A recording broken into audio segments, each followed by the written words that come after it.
रीमा की शादी को 8 साल हो चुके होते हैं, लेकिन अभी तक उसके घर में कोई औलाद नहीं होती, जिसकी वजह से उसका शौहर हर वक्त उसको डांटता रहता है और उसको झिड़कता रहता है। उससे ठीक से बात भी नहीं करता। रीमा बेचारी शौहर की बातें सुनकर रोने लग जाती है। एक दिन रीमा घर में ही काम कर रही होती है कि उसका शौहर दूसरी शादी करके दूसरी बीवी को घर में ले आता है और लाकर रीमा पर बहुत गुस्सा करता है और उसे डांट के घर से निकाल देता है। रीमा बेचारी अकेली घर से निकल जाती है। अब उसको समझ नहीं आ रही थी कि वो कहाँ जाए। फिर पास में एक झोंपड़ी मिलती है जहाँ पर टूटा फूटा सा एक घर होता है, जहाँ पर रीमा रहने लग जाती है और वो बहुत खुश होती है। वहाँ पर उसको किसी की झिड़कें सुनने को नहीं मिलती। वहाँ पर पास में ही एक स्कूल होता है जहाँ पर रीमा जॉब करना स्टार्ट कर देती है। रीमा थोड़ी पढ़ी लिखी होती है, इसलिए वहाँ पर छोटी मोटी जॉब करने लग जाती है। एक दिन रीमा जॉब से वापस आ रही होती है कि रास्ते में उसे एक रोती हुई बच्ची नज़र आती है।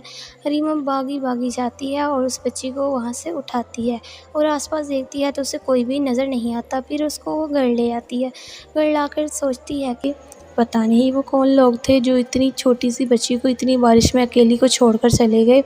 अगर ये बीमार हो जाती तो अब अब इसके माँ बाप का भी कोई पता नहीं है। ऐसा करती हूँ, जब तक इसके घर वाले नहीं मिलते इसको मैं ही संभालती हूँ। फिर रीमा उसकी परवरिश करना शुरू कर देती है। कुछ अर्से बाद वो बच्ची चलने लग जाती है, जिससे रीमा बहुत खुश होती है। इसी तरह वक्त गुजरता है और वो लड़की अब बड़ी हो जाती है और वो स्कूल जाने लग जाती है। फिर वो लड़की का नाम पिंकी रखती है और पिंकी बहुत ही खूबसूरत होती है। दूसरी तरफ पिंकी के असल माँ बाप भी पिंकी के लिए बहुत परेशान हो रहे होते हैं।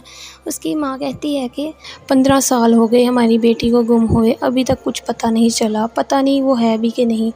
तुम परेशान ना हो, वो मिल जाएगी। हमारी 2 बेटियां थी, एक चली गई है, कल एक का बर्थडे है, मैं अकेली का बर्थडे कैसे मनाऊं, मुझे कुछ समझ नहीं आ रही। पिंकी जिस स्कूल में पढ़ने जाती है वहीं पर उसकी दूसरी जुड़वा बहन भी पढ़ने आती है, लेकिन उन दोनों को एक दूसरे का नहीं पता होता। फिर भी उन दोनों के बीच में अच्छी दोस्ती हो जाती है।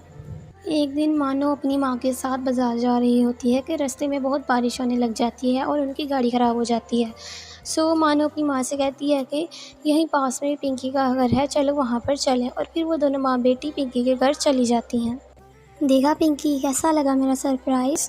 वो दरअसल हमारी गाड़ी ख़राब हो गई थी, जिसकी वजह से हम आपके घर कुछ देर के लिए बैठे हैं। हमारी गाड़ी अभी ठीक हो रही है। कोई बात नहीं, आप हमारे घर बैठ सकते हैं जितनी देर चाहें। मैं आपके लिए कुछ खाने पीने को लाती हूँ। अरे रुकिए, ये कौन है? ये मेरी बेटी पिंकी है। अरे ये आपकी बेटी है? मेरी भी दरअसल सेम ऐसी ही लड़की बचपन में गुम हो गई थी। दरअसल मानो और पिंकी दोनों जुड़वा बहनें थीं और मेरी बेटी पिंकी कहीं गुम गई थी।